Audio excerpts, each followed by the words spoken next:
करीब 66 मिलियन साल पहले धरती पर एक ऐसा हादसा होने वाला था जिसने इतिहास की दिशा हमेशा के लिए बदल दी।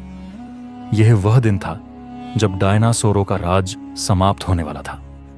उस समय धरती जीवन से भरी हुई थी।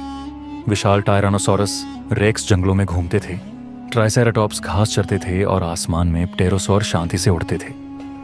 सब कुछ सामान्य लग रहा था, लेकिन आसमान के बेहद दूर एक कोने में मौत तेजी से धरती की तरफ बढ़ रही थी। एक 10 से 12 किलोमीटर चौड़ा विशाल उल्कापिंड, जो लगभग माउंट एवरेस्ट की ऊंचाई जितना बड़ा था, अंतरिक्ष में अविश्वसनीय गति से धरती की ओर आ रहा था।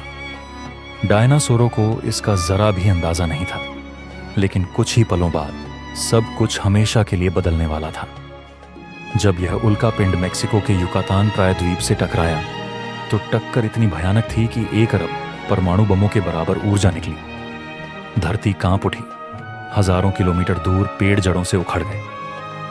टक्कर की गर्मी ने आसपास के सभी जीवों को कुछ ही सेकंडों में राख बना दिया। समुद्रों में विशाल लहरें उठी, 300 मीटर से भी ऊंची सुनामी तटों की ओर टूट पड़ी। लेकिन कहानी यहीं खत्म नहीं हुई। टक्कर से वायुमंडल में करोड़ों टन धूल और चट्टानों के टुकड़े उड़ गए। ये गर्म कण वापस धरती पर बरसने लगे और पूरी दुनिया में आग भड़क उठी। जंगल, मैदान और तटीय इलाके, सब कुछ आग की लपटों में घिर गया। आसमान धुएं से भर गया और सूरज की रोशनी धरती तक पहुंचनी बंद हो गई। धीरे धीरे धरती पर अंधेरा छा गया। धूल और राख के बादल महीनों तक सूरज को ढके रहे। तापमान अचानक गिरने लगा, पौधे मरने लगे। जिन डायनासोरों ने आग से बचकर कहीं शरण ली थी, वे अब भूख और ठंड से नहीं बच सके। जीवन धीरे धीरे खत्म होने लगा। दुनिया की 75% प्रजातियां लुप्त हो गईं। विशालकाय डायनासोर एक एक कर गिरते गए, समुद्री दैत्य गायब हो गए और एक युग का अंत हो गया। लेकिन जीवन कभी पूरी तरह खत्म नहीं होता। जब धूल का बादल छंटा, सूरज की किरणें फिर से धरती पर उतरी।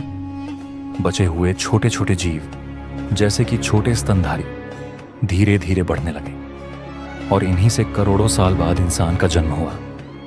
डायनासोरों का अंत एक त्रासदी था, लेकिन यही अंत नई जिंदगी की शुरुआत भी बना। धरती बदलती रहती है और हम सिर्फ उसकी इस यात्रा के गवाह हैं।